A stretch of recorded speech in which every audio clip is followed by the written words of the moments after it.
فاعبد الله مخلصا له الدين، ألا لله الدين الخالص.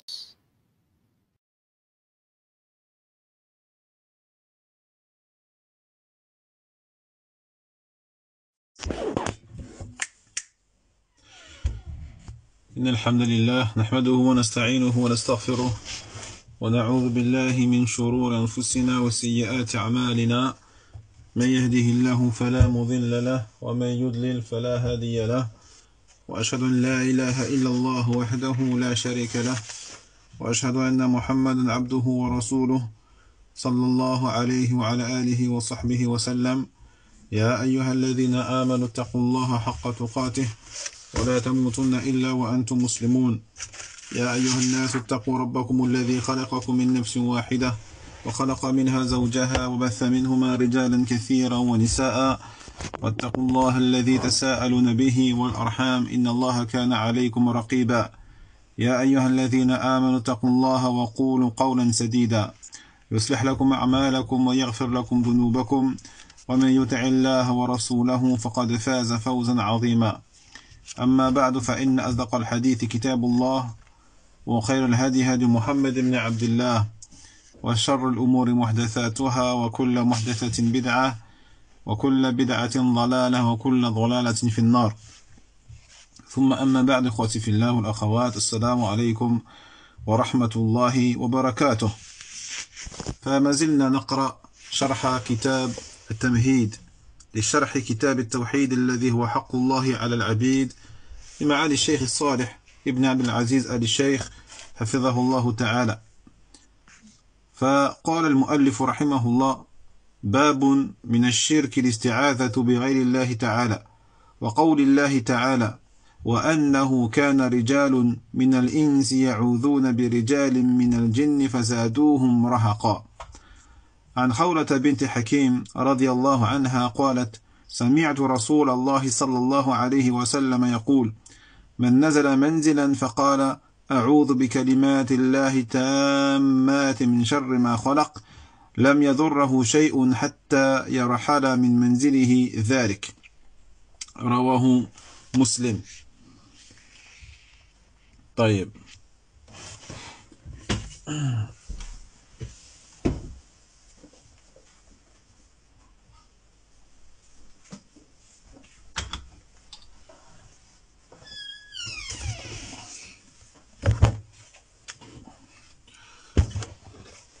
فقال رحمه الله: وقول الله تعالى: وأنه كان رجال من الإنس يعوذون برجال من الجن فزادوهم رهقا.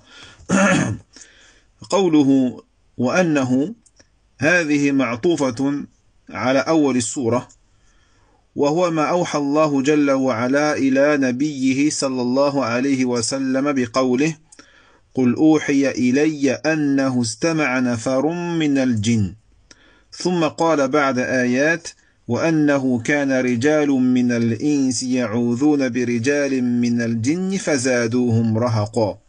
ومعنى رهقا أي خوفا واضطرابا في القلب، أوجب لهم الإرهاق والرهق في الأبدان وفي الأرواح.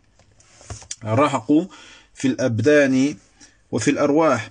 فلما كان ذلك أو كان كذلك تعاظمت الجن وزاد شرها، وقد كان المشركون يعتقدون أن لكل مكان مخوف جنيا أو سيدا من الجن يخدم ذلك المكان هو له ويسيطر عليه، فكانوا إذا نزلوا واديا أو مكانا قالوا: نعوذ بسيد هذا الوادي من سفهاء قومه، يعنون الجن، فعاذوا بالجن لأجل أن يكف عنهم الشر مدة مقامهم.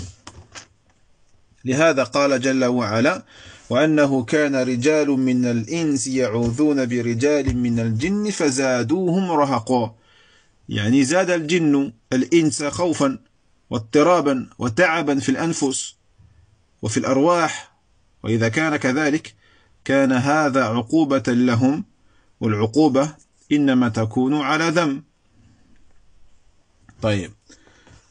Donc il dit ici, l'auteur, rahimahullah ta'ala, toujours dans le chapitre du fait que fait partie du polythéisme, la demande de secours ou la demande de refuge, de protection auprès d'autres qu'Allah, tabaraka wa ta'ala.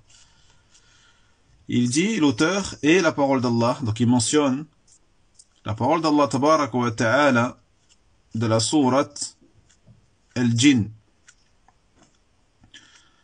dans lequel il dit Allah subhanahu wa ta'ala, dans le sens du verset, des hommes cherchaient protection auprès des djinns, ce qui ne fit qu'augmenter la transgression de ces derniers.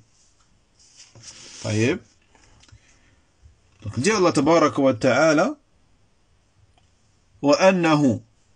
Donc ici, ce verset-là, le verset numéro 6 de la sourate Al-Jinn, il dit le cheikh, en vérité, il est attaché à ce qui a été mentionné par Allah tabaraka wa ta'ala au début de la sourate.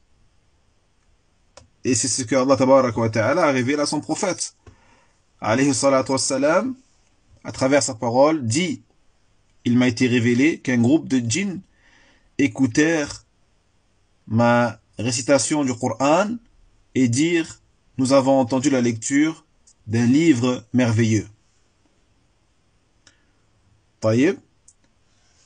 Donc ensuite, après plusieurs versets, c'est là qu'Allah tabaraka wa ta'ala, donc, il rapporte ici cette parole qui est des hommes chercher protection auprès des djinns, ce qui ne fit qu'augmenter un rahaq chez ces derniers.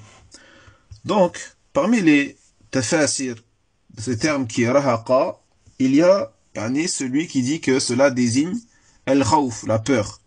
Et cela ne fait qu'augmenter la peur chez ces êtres humains qui demandaient protection auprès des djinns. Taïeb, ainsi que l'instabilité dans le cœur. Donc cette demande de protection qui a été faite donc à l'encontre ou en direction de ces djinns n'a fait que provoquer cette chose qui est rahaq, la fatigue, l'instabilité, la peur, non seulement physique, mais aussi spirituelle, au niveau de l'esprit de la personne. Taïeb. Et en cela, donc, les djinns n'ont fait que augmenter en transgression. Et cela a augmenté également le mal et les méfaits de ces djinns. Et donc il faut savoir, il dit les cheikh, rahimahullah wa hafidha, que les polythéistes croyaient que se trouver dans les endroits dangereux ou qui inspiraient la peur, il se trouvait un djinn ou un leader parmi les djinns qui était donc qui travaillait pour cet endroit-là et qui donc dominait et qui avait l'autorité dans ces endroits. Et que donc lorsqu'ils étaient en voyage notamment et qu'ils descendaient dormir ou pour rester un certain temps dans ces endroits, ces vallées ou ces lieux qui inspiraient la peur, eh bien ils disaient, nous recherchons refuge auprès du maître de cette vallée contre les ignorants de son peuple, c'est-à-dire les djinns. D'accord? Donc il cherchait protection auprès du maître, du chef des djinns de cet endroit-là. Taïeb. Et cela dans le but donc de se prémunir et qu'il les protège du mal de ce lieu durant le temps de leur séjour dans ce lieu-là. C'est la raison pour laquelle Allah tabaraka wa ta'ala, donc il dit ici, dans la sourate Al-Jinn, des hommes cherchaient protection auprès des djinns, ce qui ne fait qu'augmenter on a dit tout à l'heure, la peur, l'instabilité, la fatigue physique, ainsi que spirituelle. Autrement dit, cela n'a fait qu'augmenter chez ces hommes humains la peur, l'instabilité, la fatigue au niveau de leurs âmes et au niveau de leur corps. Et en cela, donc, c'est devenu un châtiment pour eux. D'accord? Donc cette fatigue, cette peur, cette instabilité est le résultat de ce qu'ils ont fait comme demande de protection auprès de ces djinns. Et c'est donc un châtiment de la part d'Allah tabaraka wa ta'ala pour eux. Et il est certain que il n'y a de châtiment que lorsqu'il y a un péché. D'accord? Donc c'est la preuve que cet acte-là est une désobéissance à Allah tabaraka wa ta'ala.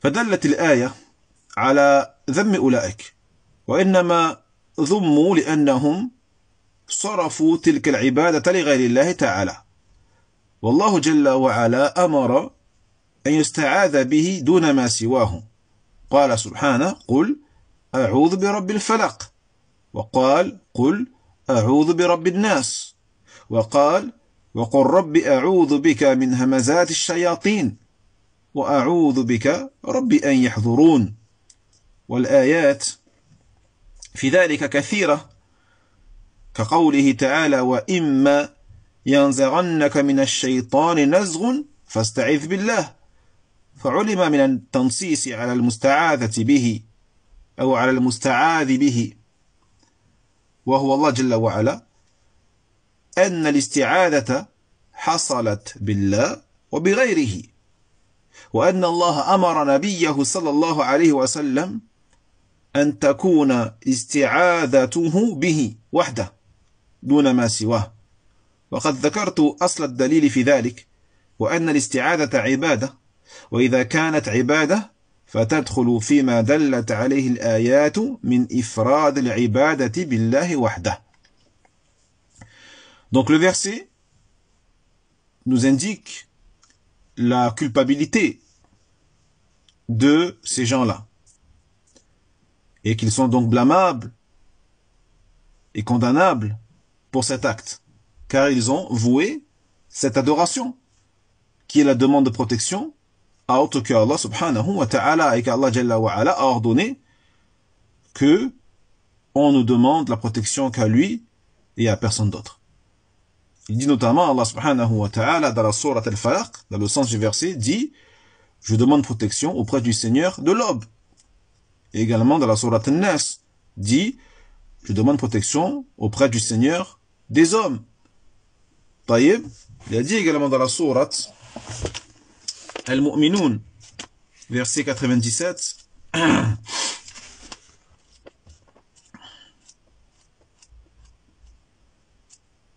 dans le sens du verset, il dit Allah subhanahu wa ta'ala, dit, Seigneur, je cherche protection auprès de toi contre les incitations des démons.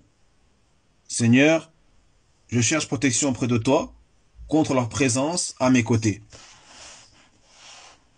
Et les versets donc qui indiquent cet ordre de demander la protection à Allah tabaraka wa ta'ala sont nombreux, tels que la parole d'Allah jalla wa ala dans la sourate Al-A'raf, dans le sens du verset, Allah dit, et si il y a des insufflations, des incitations viennent à toi de la part du shaitan, demande protection à qui? À Allah tabaraka wa ta'ala. Fasta'idh billah. Demande protection à Allah jalla wa ala. Par conséquent, on apprend donc à travers tous ces textes explicites que celui à qui l'on doit demander la protection, c'est Allah tabaraka wa ta'ala. Et que la demande de protection est faite auprès d'Allah tabaraka wa ta'ala, mais elle est faite également par certaines créatures auprès de autres qu'Allah subhanahu wa ta'ala. Et qu'Allah jalla wa ala a ordonné à son prophète alayhi salatu wassalam à ce que sa demande de protection soit faite auprès d'Allah et Allah seul et personne d'autre. Il dit les cheikhs, et j'ai mentionné donc le fondement de la preuve en cela, qui est que la demande de de protection, al-isti'adha est une adoration. Et donc, à partir du moment où c'est une adoration, na'am, donc cela sera concerné donc par ce qu'indiquent les versets au sujet du fait de uniciser Allah tabaraka wa ta'ala dans l'adoration, quelle qu'elle soit. Taïb, na'am.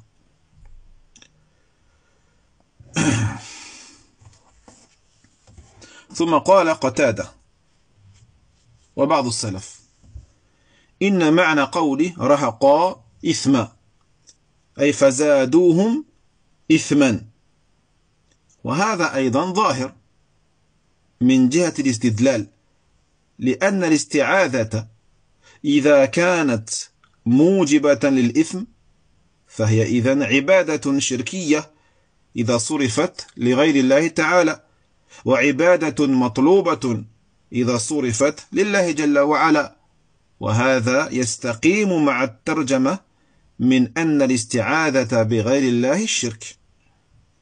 Il dit Tabi'i Qatada et certains parmi les salaf, les prédécesseurs, que le tafsir ou le sens du terme rahaqa, c'est yani péché, hein, la désobéissance, le péché. Donc alors on a donné un des tafsirs qui était la peur, l'instabilité du cœur, la fatigue. Il dit Qatada et d'autres, il dit c'est yani en termes de péché. Autrement dit, cela n'a fait qu'accroître en eux le péché.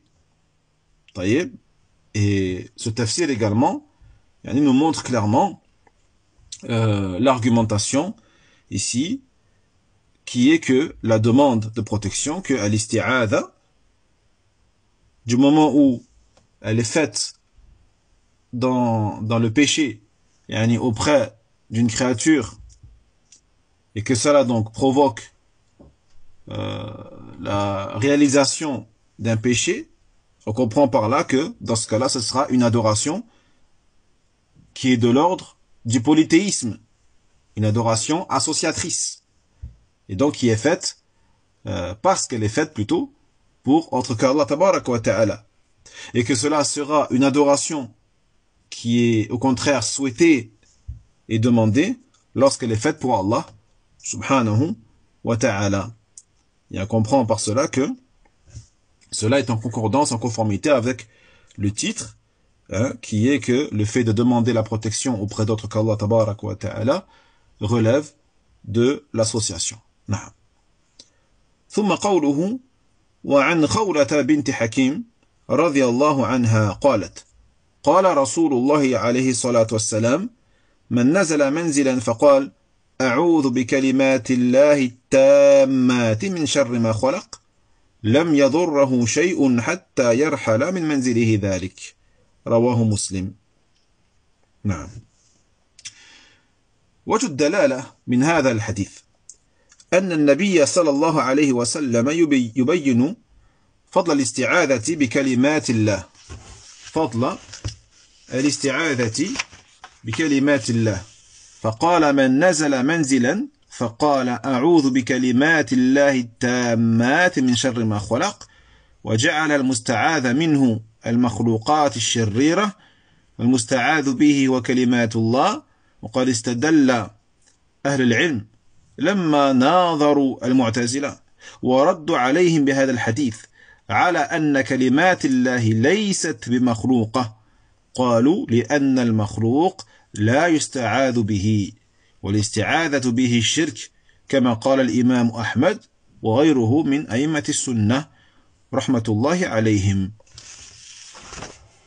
On passe ensuite donc au hadith évoqué par l'auteur dans ce chapitre. Il dit selon Khawla bint Hakim radiyallahu anha, qui a dit, le messager d'Allah sallallahu alayhi wa sallam a dit, celui qui s'établit dans un lieu et dit je cherche protection auprès des paroles d'Allah tabarak wa ta'ala parfaites du mal de ce qu'il a créé, eh bien ils ne le toucheront pas, ou ils ne le nuiront pas, ou rien ne le nuira jusqu'à ce qu'il quitte yani, cet endroit.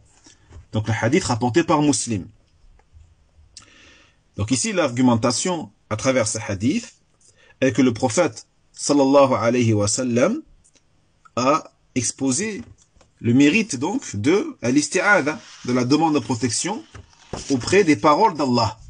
Bikalimatillah, auprès des paroles d'Allah tabaraka wa ta'ala, il a dit, celui qui s'établit dans un endroit et dit, je cherche protection auprès des paroles d'Allah tabaraka wa ta'ala parfaites contre le mal qu'il a créé, donc cela fait que cette dua, donc elle va servir à demander protection contre quoi? Contre les créatures malfaisantes. Créatures malfaisantes, maléfiques. Et à travers quoi? À travers les paroles d'Allah. Donc à travers quoi on demande protection ici? À travers cette dua, à travers les paroles d'Allah tabaraka wa ta'ala parfaites, dénuées de toute imperfection. Et donc un point ici qui est très intéressant, qui est que les gens de science se sont argumentés de ce hadith quand ils ont réfuté la secte des Al-Mu'tazila. La secte des Al-Mu'tazila qui prétendent que le Coran est créé. Qui prétendent que le Coran est créé, que c'est une créature. Et donc, les gens de la Sunna les ont réfutés avec notamment ce hadith. Pour dire que les paroles d'Allah tabaraka wa ta'ala n'est pas créé. N'est pas créé. Car ils disent que il est interdit de demander protection auprès d'une créature, de la créature. D'accord?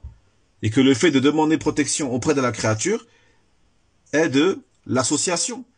Et donc, si c'était de l'association, si c'était du shirk, le prophète sallallahu alayhi wa sallam n'aurait jamais donc enseigné cette invocation-là qui est « Je demande protection auprès des paroles d'Allah contre le mal qu'il a créé. » Comme cela a été dit par l'imam Ahmad, rahimahullah ta'ala, et d'autres que lui parmi les savants de la sunna.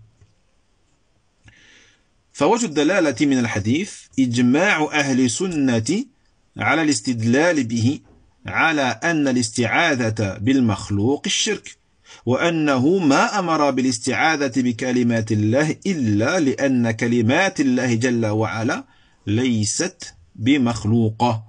Et donc, l'argumentation ici à travers ce hadith nous montre que les gens de la sunna sont unanimes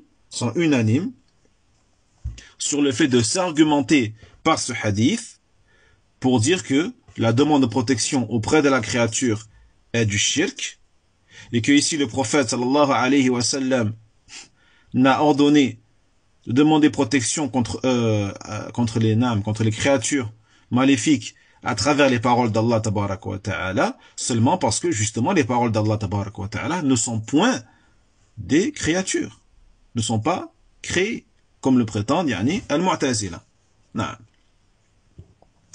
فقال صلى الله عليه وسلم من نزل منزلا فقال أعوذ بكلمات الله التامات من شر ما خلق. المقصود بكلمات الله التامات هنا الكلمات الكونية التي لا يجاوزهن بر ولا فاجر، وهي المقصودة بقوله جل وعلا قل لو كان البحر مدادا لكلمات ربي لنفد البحر قبل أن تنفد كلمات ربي، وبقوله تعالى ولو أن ما في الأرض من شجرة أقلام والبحر يمده من بعده 7 أبحر ما نفدت كلمات الله، وقوله تعالى وتمت كلمة ربك صدقا وعدلا، وفي القراءة الأخرى وتمت كلمات ربك صدقا وعدلا. فهذه الآية أخوتي في الله في الكلمات الشرعية وكذلك في الكلمات الكونية. إذن قوله عليه الصلاة والسلام أعوذ بكلمات الله التامات يعني الكلمات الكونية. الكلمات الكونية. نعم. طيب.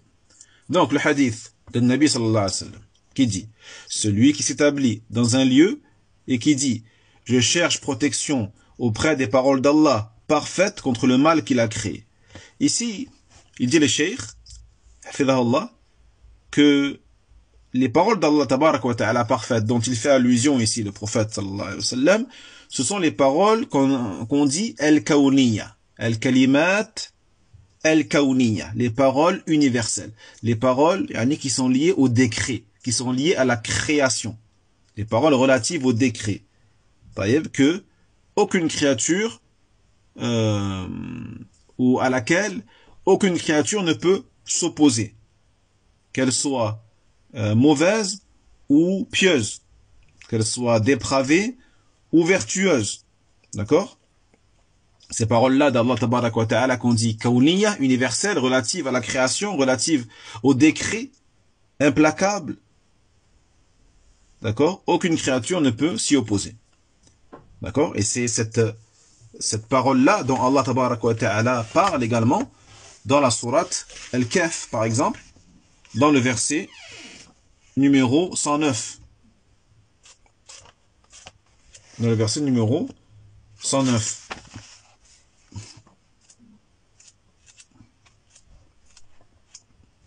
Dans le sens rapproché, Allah tabarak wa ta'ala, il dit, si la mer servait d'encre aux paroles de mon Seigneur, donc ici c'est les paroles, il dit le cheikh, al-kawniya, relative au décret. Si la mer servait d'encre aux paroles de mon Seigneur, la mer serait tarie sans que les paroles de mon Seigneur aient été épuisées, quand bien même nous y ajouterions une quantité équivalente. Et également la parole d'Allah tabarak wa ta'ala de la sourate Luqman, verset 27.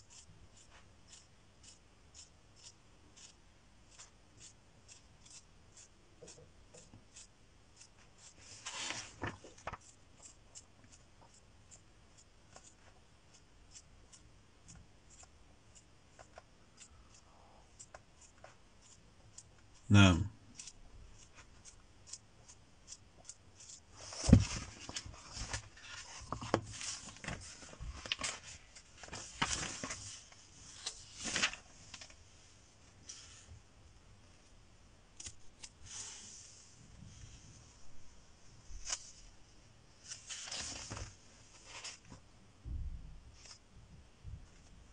Donc il dit Allah subhanahu wa ta'ala, quand bien même tous les arbres de la terre seraient des calames, et quand bien même la mer, grossie de 7 autres mers, formerait un océan d'encre, cela ne suffirait pas à épuiser les paroles d'Allah tabaraka wa ta'ala. Et également la sourate Al-An'am, verset 115,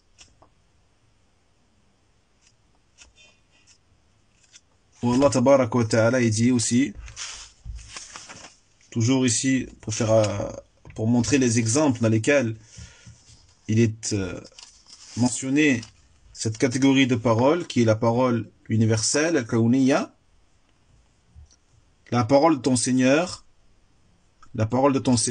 s'est accomplie en toute vérité et justice, en toute vérité et justice. Sachant qu'on a aussi une autre qira'a dans laquelle ici la parole d'Allah tabaraka wa ta'ala est mentionnée au pluriel, wa tammat kalimatu rabbik, kalimatu rabbika. Donc on traduirait dans ce cas-là dans le sens les paroles de ton Seigneur se sont accomplies en toute vérité et justice. Il dit les cheikh ici dans ce verset-là, le verset de la sourate Al-An'am, il est question des paroles religieuses. Donc on a le kalimat shar'iyya ou le kalimat al-kawniyya. Donc le kalimat shar'iyya, ce sont les paroles qu'Allah tabarak wa ta'ala a descendues sur ses messagers, à travers le Coran, l'Injil, le Taurat, et les livres qu'Allah tabarak wa ta'ala donc a descendu sur ses messagers alayhimu salatu wassalam. Ça c'est le kalimat shar'iyya.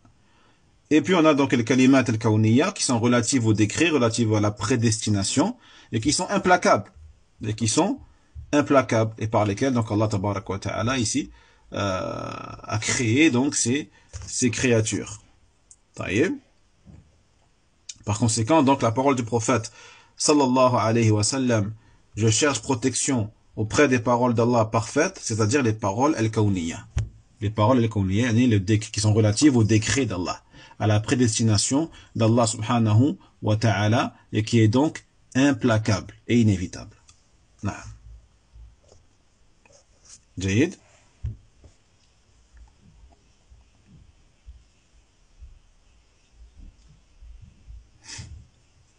وقوله من شر ما خلق يعني من شر الذي خلقه الله تبارك وتعالى، وهذا العموم المقصود منه من شر المخلوقات التي فيها شر، إذ ليست كل المخلوقات فيها شر، بل ثم مخلوقات طيبة ليس فيها شر كالجنة والملائكة والرسل والأنبياء والأولياء، وهناك مخلوقات خلقت وفيها شر، فاستعيذ بكلمات الله جل وعلا من شر الأنفس الشريرة والمخلوقات التي فيها شر.